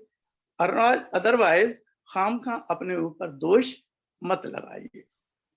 मैं इसमें सफर कर चुका हूँ, पेनल्टी दे चुका हूँ, क्योंकि मैंने उठा लिया और सोचा काउंटर पे दूंगा, वो भूल गया, घर ले आया, महाराज जी से पूछा, महाराज जी बोले डबल दो, जितने की चीज है, इसके सोने का बुंदा था, वे कराया गया और उसका डबल मैंने वहां जाके दान करा, क्योंकि ये मेरे लिए पेनल्टी थी। ब्रह्मचर्य, आज चूंकि क्षमासागर जी महाराज का समाधि दिवस है तो ब्रह्मचर्य में उनकी जो कथा है वो मेरे को बहुत अच्छी लगती है कि महाराज जी की बुआ जी ने ब्रह्मचर्य व्रत लिया आचार्य श्री से, तो ये छोटे थे, पढ़ते थे, इन्होंने पूछा बुआ ब्रह्मचर्य क्या होता है? बोले किसी दिन बताऊंगी बेटा तुझे। और कुछ दिनों बाद जब ये उनसे मिलने गए तो फूफा जी साइड में बैठे थे उनके, और बुआ जी ने बोला दूसरी साइड पर तू आके बैठ जा, और दोनों के ऊपर हाथ रखा और फिर इनको बताया जिस दिन इन दोनों हाथों में एक सा करंट फ्लो होने लगेगा उस दिन मेरा ब्रह्मचर्य व्रत होगा, जो भतीजे के ऊपर और पति के ऊपर। 6 आवश्यक, इसमें मैं कहना चाहूंगा कि स्वाध्याय को परम तप जो बेटी ने कहा, यस कहा गया है, लेकिन ये एक दूसरे का कोई रिप्लेसमेंट नहीं है। कि मैं परम तप कर रहा हूं तो दूसरों को छोड़ दूं, कि मैं तो परम तप कर रहा हूं तो छोटे वाले तप को छोड़ दूं। कोई किसी का रिप्लेसमेंट नहीं है, जैसे खाने का पानी और पानी का खाना रिप्लेसमेंट नहीं होता। दूसरा, ये ऑर्डर में दिए गए हैं, जैसे उपवास और ऊनोदर। लगता है कि ऊनोदर सरल है उपवास से, लेकिन हकीकत ये है कि ऊनोदर उपवास से बहुत ज्यादा कठिन है। और महाराज जी इसको एक शब्द में कहते थे, न देखो न भौंको। जब भोजन देखोगे ही नहीं तो तुम्हें तकलीफ किस बात की होगी। दान, दान के ऊपर कौन सा दान ज्यादा महत्वपूर्ण? तो जिस परिस्थिति में जिसका रिक्वायरमेंट हो उस पर्टिकुलर मोमेंट पे, वो दान सबसे बड़ा दान। शहद, शहद और चमड़े के बारे में ये बहुत कहा जाता, अहिंसक शहद, अहिंसक चमड़ा। इस तरह की कोई चीज नहीं होती, बस ये प्रोसेस चेंज हो गया। जो खादी भंडार आदि का शहद है उसमें भी अंडे और छोटे मधुमक्खी के बच्चों की हिंसा तो होती ही है, ये हो ही नहीं सकता उसमें हिंसा न हो। रात्रि भोजन त्याग, इस पर मुझे डॉक्टर गंगवाल पुणे का हमेशा याद आता है कि मेरे जीवन में एक आदमी ऐसा आया जिसने जन्म से पहले रात्रि भोजन का त्याग किया था। कैसे कि उनकी माँ शांति सागर महाराज के उसमें बैठी हुई थी और आचार्य महाराज रात्रि भोजन का जब बोला तो उनकी माँ की तरफ देखा। वो बोली, मुझे क्यों देख रहे हैं, मेरा तो बचपन से ही रात्रि भोजन का त्याग है। फिर उन्हें ध्यान आया कि मेरे गर्भ में जो बच्चा है ये शायद उसको संबोधित कर रहे हैं, और उन्होंने नियम ले लिया, जब ये बच्चा आएगा संसार में मैं इसे रात्रि भोजन नहीं कराऊंगी, और वो दूध का पान भी नहीं कराती थी। अब डॉक्टर गंगवाल बड़े गर्व से कहते हैं कि मैं एक ऐसा जीव हूं जो जन्म से पहले गर्भावस्था में रात्रि भोजन का त्याग करके आया। उदंबर, अंजीर का तो बताया ही, इस पर हमारे एक बॉटनी के प्रोफेसर हैं, हमसे रिलेटेड हैं, डॉक्टर जी.एल. जैन, वो बता रहे थे धर्म वर्म में ज्यादा वो नहीं करते, महत्व नहीं देते, पर फिर भी उन्होंने कहा जब मैं अंजीर पढ़ाता हूँ क्लास में तो 5 अंजीर लेकर जाता हूँ और उन्हें तोड़ के दिखाता हूँ, देखो आज तुमको जादू दिखाऊंगा, और 2-3 के अंदर उड़ते हुए जीव दिखाई देते हैं बंद के अंदर। अब आप समझ लीजिए त्रस जीव कितने होते होंगे उसमें। देव दर्शन, देव दर्शन सबके लिए बताया पर मनुष्यों के लिए पूजा बताई। क्यों? दर्शन तो चूहा बिल्ली भी कर लेते हैं भगवान के, मनुष्य के लिए का खाली दर्शन से काम नहीं चलेगा, तुमको तो पूजा करनी पड़ेगी। और पुरुषों को अभिषेक एंड पूजा। अकृत्रिम चैत्यालय, अकृत्रिम चैत्यालयों में एक पॉइंट अपन गौर करें कि पौद्गलिक है या नहीं है, तो उसमें परिणमन होता होगा या नहीं, क्षीण होते होंगे या नहीं है, होते होंगे, तो फिर शाश्वत कैसे बने रहे वो? तो उसका जवाब गुरुजन देते हैं कि उनकी जितनी वर्गणाओं का व्यय होता है उसी तरह की वर्गणाएं उसमें उत्पाद हो जाता है और जैसे के तैसे बने रहते हैं, ये उनकी विशेषता होती है। परिग्रह, इस पर गौर करें कि बाह्य परिग्रह 10 कहे और अंतरंग 14, यानी अंतरंग परिग्रह बाह्य से बहुत ज्यादा इंपॉर्टेंट है। और लास्ट आइटम संवर, संवर खाली रोकने को नहीं, क्योंकि रोकना तो मेरे लिए असंभव हो जाएगा, तो मेरे स्टेज पर संवर ये होगा कि अशुभ को शुभ में कन्वर्ट करूं, दूसरा स्थिति और अनुभव को कम करूं, लास्ट में रानू को फिर आशीर्वाद, और नीरज को क्या कह सकता हूँ, बेचारा जो है सो है, चलिए। जय Jinendra. Thank you so much uncle. Kamal uncle, आपकी तरफ से एनी एडिशन? आप म्यूट पे हैं। कमल हमेशा म्यूट पे रहते हैं। मेरे कहने के लिए कुछ अब शेष नहीं रहा। योगेंद्र जी ने सब कुछ कह दिया जो मैं कहना चाहता था। बस मैं सिर्फ इतना ही कहना चाहता हूँ कि इस प्रस्तुति की तैयारी में जो रानू से मेरा इंटरेक्शन हुआ, उससे मैं बहुत प्रभावित हुआ और बहुत प्रसन्न हुआ। और मैं साधुवाद देना चाहूँगा और मैं यही कहना चाहूँगा कि जिस तरह से उसने प्रस्तुत किया है उससे ये बिल्कुल स्पष्ट है कि वो जैन धर्म के मूल सिद्धांतों की बहुत प्रभावी व्याख्यात्री हैं। और ये सही भी है क्योंकि वो पाठशाला चलाती हैं बरसों से। और एक बात की मैं और भी बधाई देना चाहूँगा कि 20 वर्षों से इंग्लैंड में रह रही हैं और उसके बाद भी जो जितनी भाषा पर अधिकार है और जिस तरह से बिल्कुल प्रांजल प्रवाहपूर्ण भाषा में उन्होंने ये प्रस्तुति की है वो असाधारण है। समय का नियंत्रण भी बहुत अच्छा रहा और ये आसान काम नहीं है क्योंकि मैं अपने अनुभव से कह सकता हूँ कि समय की सीमा में रहना बहुत कठिन है। बहुत बहुत बहुत बहुत साधुवाद। बस एक छोटा सा एक करेक्शन है कि बहिरंग तपों में एक तप जो है वो विविक्त शय्यासन है, विविक्त नहीं विविक्त है, विविक्त शब्द है उसका जी। और तो मुझे कोई त्रुटि नजर नहीं आई। बस इतना ही। बहुत बहुत बधाई। धन्यवाद। Thank you. रानू को। Thank you so much, Uncle. And Ranu, I think this appreciation is very, very well deserved. बहुत ही अच्छा, हिंदी में तो क्या गजब ही बोला है, undoubtedly. तो any other questions from anyone? एक क्वेश्चन था आपका जिसमें लिखा था आपने कि वो एक्सपर्ट से पूछेंगे, तो मैं एक्सपर्ट तो नहीं हूँ लेकिन मैंने जवाब दे दिया है उसका कि अगर हम पूरे समय काम न करें नौकरी में तो वो चोरी है कि नहीं है। तो मैंने इसमें ये लिखा है कि ये ट्रांजैक्शनल है। I mean, when we enter into a service, then we either expressly or implicitly enter into a contract.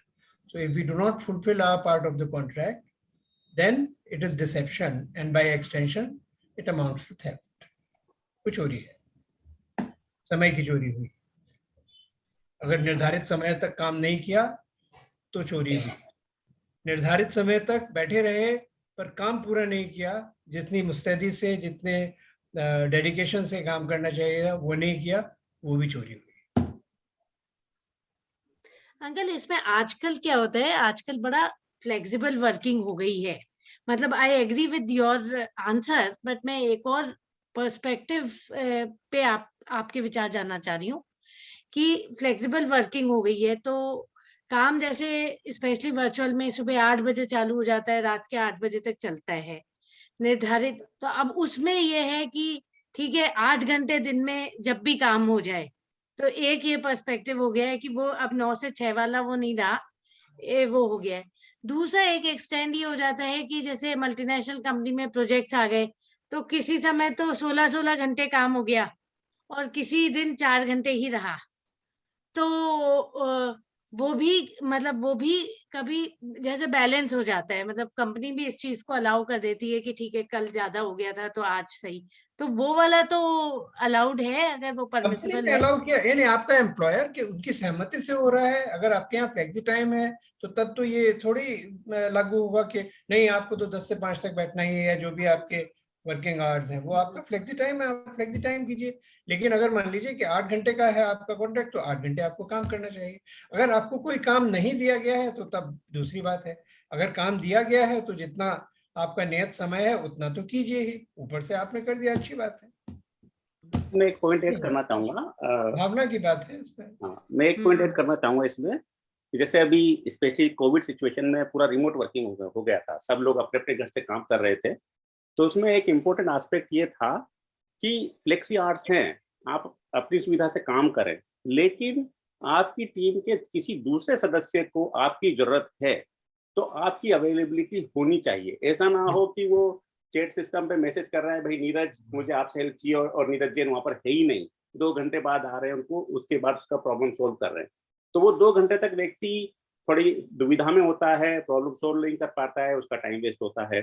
तो flexible working, remote working, all things are fine, but I think as a professional environment, sometimes the interdependencies also plays very important role, where every employee has to keep in mind कि भाई उसकी वजह से दूसरे व्यक्ति को तकलीफ तो नहीं हो रही है। तो ये मेरा खुद का एक एक्सपीरियंस रहा during these last 2 years, and I've seen many people who are taking advantage of that, and also they were not informing the team that I'll be away for 1 hour. Genuinely they may have some reason to be away, like any appointment or any commitment or any personal reasons, लेकिन मैंने अपनी पूरी team को और management को बोला कि at least everyone should have that etiquette to inform the team कि भाई मैं 12 से 12:30 के बीच में लंच ब्रेक पर हूँ, या 1 बजे मेरा अपॉइंटमेंट है, या 3 बजे मुझे अपने बच्चे को लेकर के जाना है। So at least everyone is aware, and then they are working according to that, and they are not contacting you during that time. तो ये थोड़ी चीजें थी जो सभी एम्प्लॉई ज्यादातर नहीं समझ पाए, कई एम्प्लॉइयों ने बहुत अच्छे से मैनेज किया। तो दैट इज वन थिंग।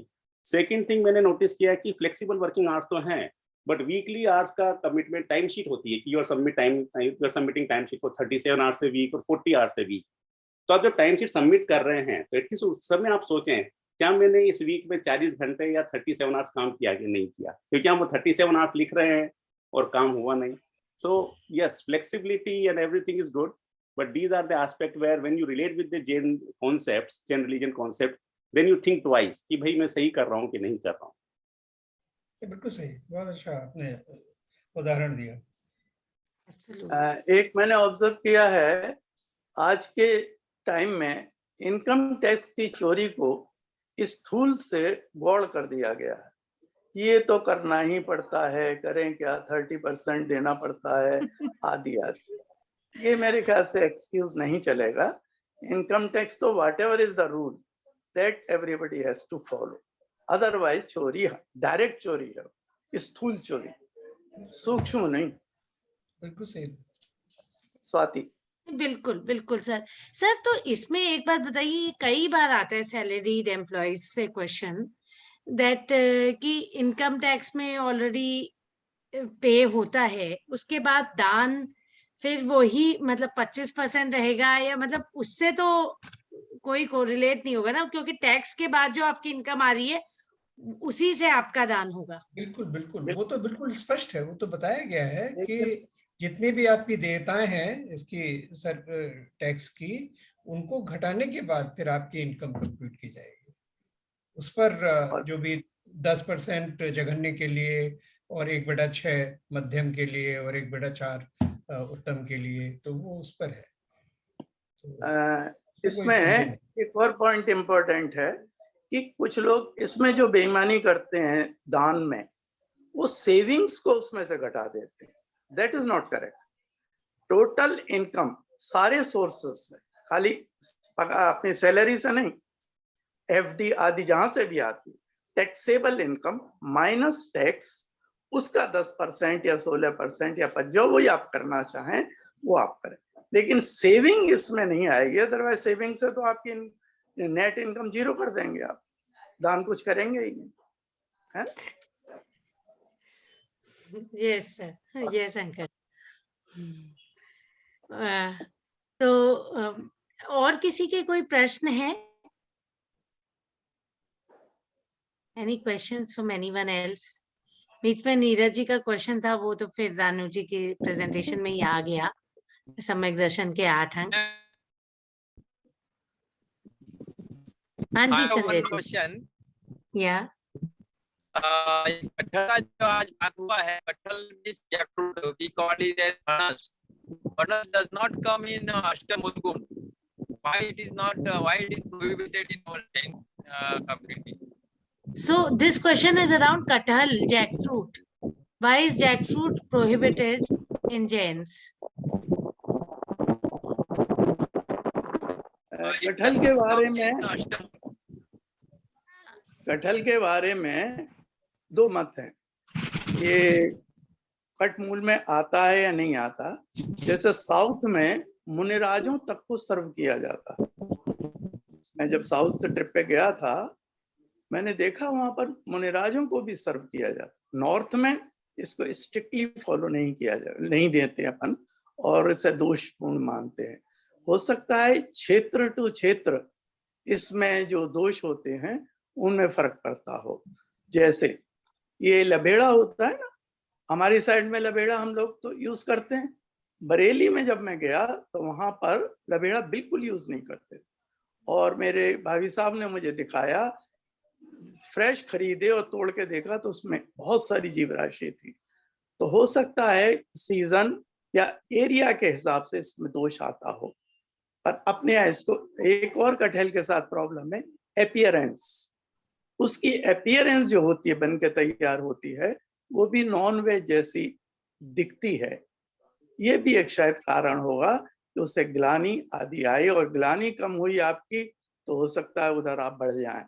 ये भी कारण हो सकता है। बोटेनिकल एक्सप्लेनेशन दे सकता हूँ। ये जैसा कि मैंने रानू को बताया था, ये सारे फाइकस फैमिली के हैं, फाइकेसी फैमिली होती है, तो ये सब उसके हैं। इनको फिग्स कहते हैं, ब्रॉडली इनको सबको फिग्स कहते हैं। जैसे हिंदी में अंजीर कह के ट्रांसलेट किया जाता है, वो एक विशेष प्रकार का फिग होता है जो कि बहुत मीठा होता है और अंदर से लाल निकलता है, तो वो एक विशेष प्रकार का हुआ। लेकिन ब्रॉडली ये सारे फिग्स हैं। पर जो 5 स्पेसिफिकली एन्यूमरेट किए गए हैं, गूलर, पाकड़, कठूमर, पीपल, बड़, तो उनमें कटहल नहीं है। ये कठूमर, रानू से आपसे बात हुई थी पहले भी कि कटहल इज नॉट कठूमर, कटहल एक दूसरा है ये, but it is a fig all right. और फिग की यही पहचान होती है कि वो जड़ों से ही ऊपर से आप देखें तो वहां से निकलना शुरू हो जाता है, यानी they are very close to the stem, और सब जगह वहां निकले रहते हैं। यही हालत कटहल की है, यही गूलर की है, यही पाकड़ की, सबकी है, कहीं से भी निकले रहते हैं, तने में से निकले रहते हैं। तो ये उस फैमिली की का कैरेक्टरिस्टिक है। उसमें से ये जो 5 गिनाए गए अभी, जो मैंने अभी गिनाए, गूलर, पाकड़ वगैरह वगैरह, इनके ये विशेषता होती है कि जब ये कच्चा फल होता है, यानी जब उसका वो हो गया, परागण हो गया, क्रॉस फर्टिलाइजेशन उसका हो गया, तो वो उसका जो एजेंट होता है वो एक विशेष प्रकार का भुनगा होता है। तो वो उसमें ओवरी में, उसकी जो ओवरी है जहाँ पे बीज बनता है, वहां पर अपना अंडा दे देता है। वो जो बताया योगेंद्र जी ने कि जब उन्होंने दिखाया, बॉटनी के प्रोफेसर ने उसे खोल के, तो उसके अंदर से कीड़े उड़ के अंदर वो तैयार हो जाते हैं, मैच्योर हो जाते हैं, और समय आने पर जब वो फल पक के गिर जाता है तो वो अपने आप निकल जाते हैं उसमें से, तो उससे पहले वो उसके अंदर रहते हैं। तो ये इन 5 में सबसे अधिक दोष है। पर चूंकि उसी परिवार के हैं तो हो सकता है उसमें भी संभावना रहती है कि उसमें भी कीड़े हो सकते हैं, इसलिए उनको त्याज्य माना जाता है। अंकल, मेरा एक सवाल है, शहतूत करके एक फल होता है, मैंने कभी देखा खाया तो नहीं, पर सुना है। नहीं, बहुत बहुत कॉमन फल है। अच्छा, तो उसमें क्या कहते हैं कि इतना इतना मीठा होता है, इतना रस होता है उसकी स्किन पर कि अगर कोई कीड़ा आके बैठे तो वो चिपक जाता है उससे, तो वो भी लोग नहीं खाते हैं। पर मैंने कभी उसका ऐसा वर्णन सुना नहीं अपने जैन धर्म के ग्रंथों में कि भाई शहतूत नहीं खाना चाहिए। तो शहतूत इस फैमिली का नहीं है, शहतूत दूसरी फैमिली का है। अच्छा, मोरेसी फैमिली होती है, ये उसका है। और इसको ये बहुत कॉमनली लगाया जाता है, और कुछ लोग नहीं खाते हैं। मुझे भी पता है कि कुछ जैन लोग इसको नहीं खाते हैं, लेकिन उसकी अलग से मैंने वर्जना नहीं पढ़ी है। और इस मामले में मैं थोड़ा कच्चा हूँ, मैंने इनको इतना ज्यादा अध्ययन नहीं किया है, तो कोई जो अधिक गहराई से जानता हो इन बातों को बता सकता है। तो मलबरी कहते हैं इंग्लिश में, शहतूत को इंग्लिश में मलबरी कहते हैं। अच्छा, हाँ।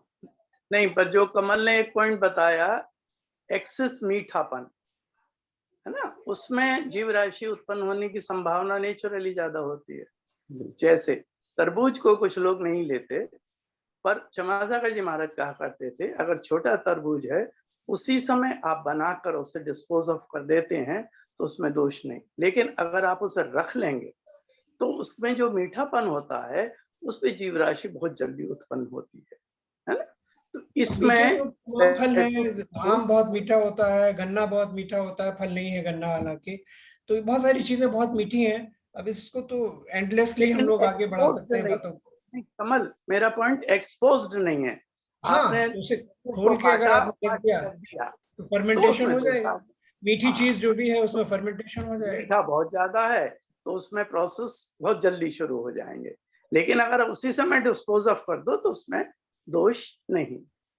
वाइके अंकल, आपने कटहल के ऊपर एक बात कही थी कि उसको बनाने के बाद देखने में वो एक तरह से मांसाहार जैसा दिखता है, तो उसके ऊपर बस मैं एक इन्फॉर्मेशन शेयर करना चाहूंगा। मैं अभी बीबीसी पे एक प्रोग्राम देख रहा था, तो कटहल का ऑस्ट्रेलिया में बहुत कमर्शियल लेवल पे प्रोडक्शन होता है। तो अभी यहाँ पर क्या हुआ है कि वीगन फूड का बहुत ज्यादा चलन शुरू हो गया है, क्योंकि एनिमल क्रुएल्टी से बचने के लिए वीगन फूड की तरफ लोग जा रहे हैं। लेकिन उसमें क्या हो रहा है कि वो लोग अभी भी उसका स्वाद, उसका टेक्सचर और उसकी गंध वैसी ही रखना चाहते हैं जैसे कि नॉन वेज की है। तो जो ऑस्ट्रेलिया में जो कटहल है, जो उससे वो बना रहे हैं खाने का सामान, जब वेस्टर्न कंट्रीज में आता है तो वो देखने में, खाने में और सुगंध में वो वैसा नॉन वेज जैसा ही होता है। तो उनको वो अब जो लोग खाते हैं उनके लिए है कि वो वैसा ही फील कर रहे हैं, लेकिन एनिमल क्रुएल्टी से दूर जा रहे हैं। तो वो कटहल का एक मैंने वहां पर मैं टीवी पे देख रहा था अभी रिसेंटली, 1 महीने पहले बीबीसी में बहुत बड़ी डॉक्यूमेंट्री थी, तो देख रहा था मैं। तो यही मैं आपसे शेयर कर रहा हूँ, जो आपने बताया ना वही बात मैंने यहाँ पर सुनी।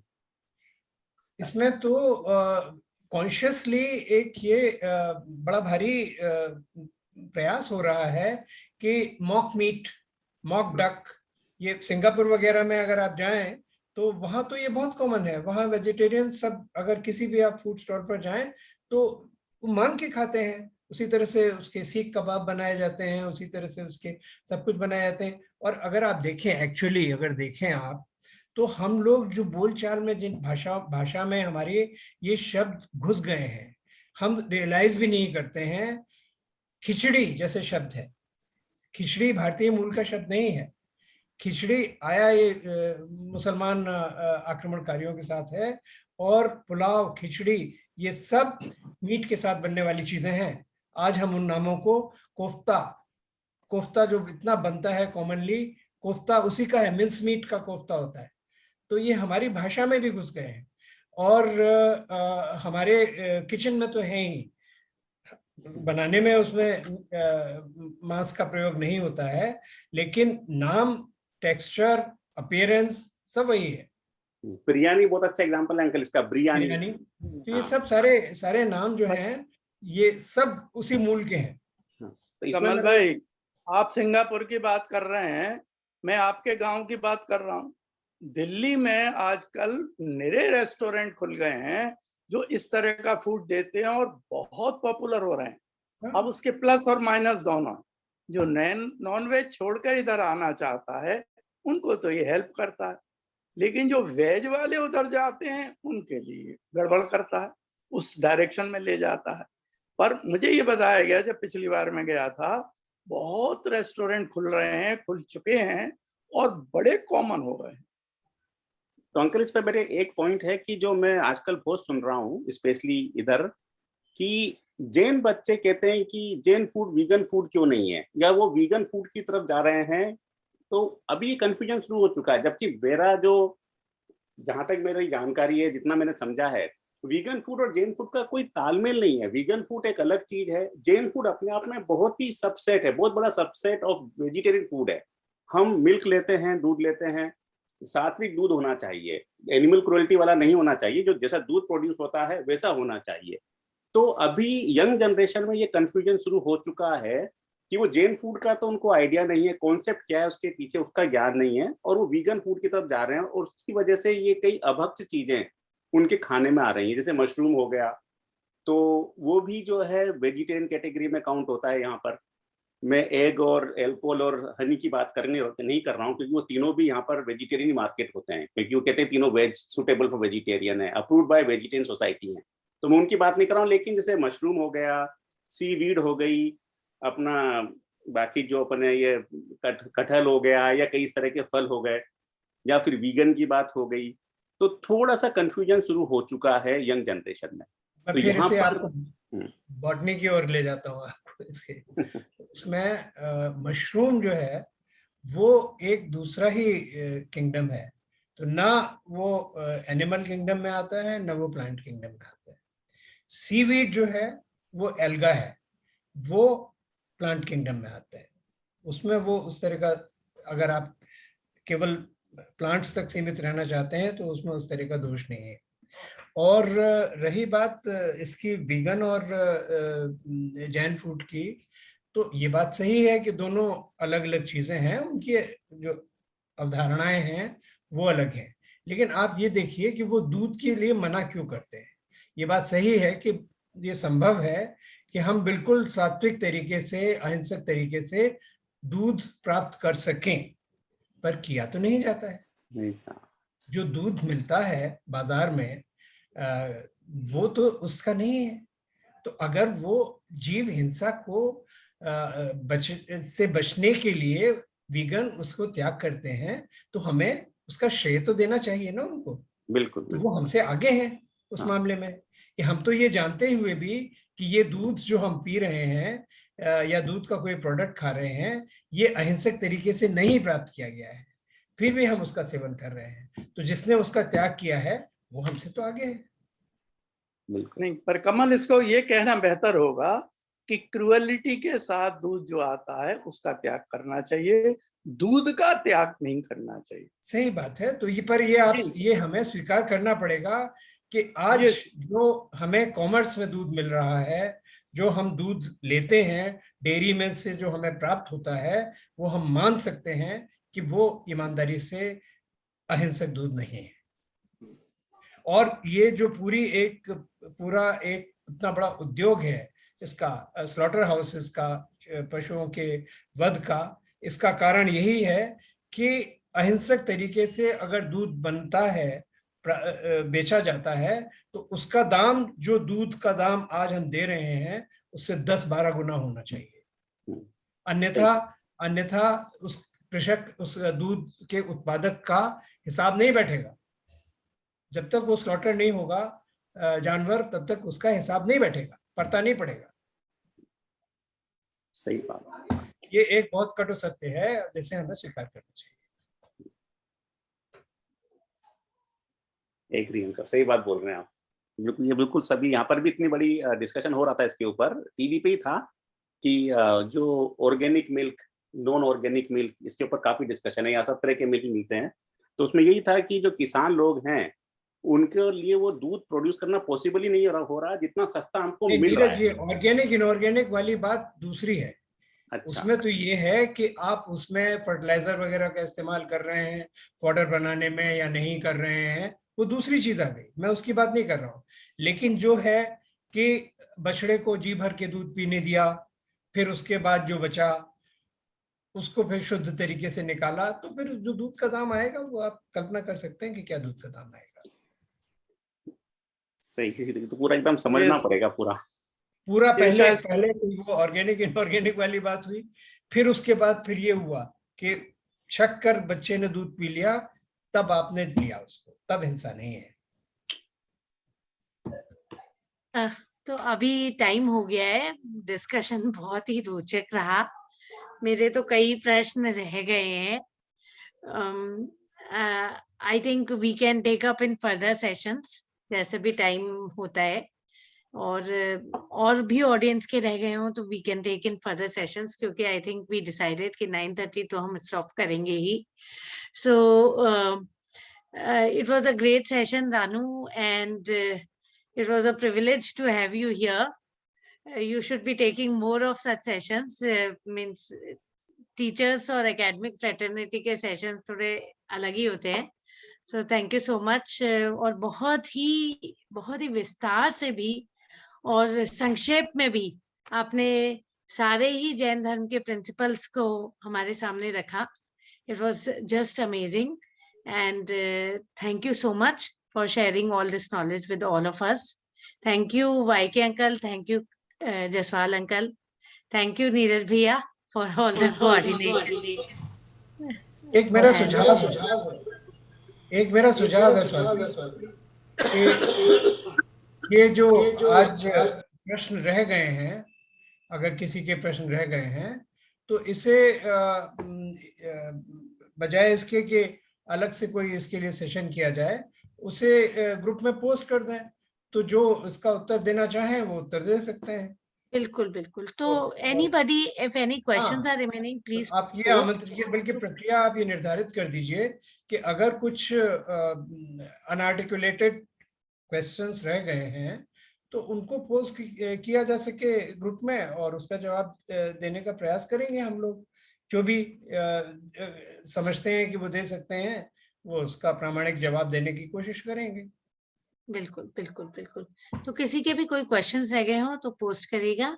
And thank you again, thank you so much everyone. जय जिनेंद्र। जय It was Jinendra. my pleasure. Jai Jinendra, everybody. जय जिनेंद्र, जय जिनेंद्र।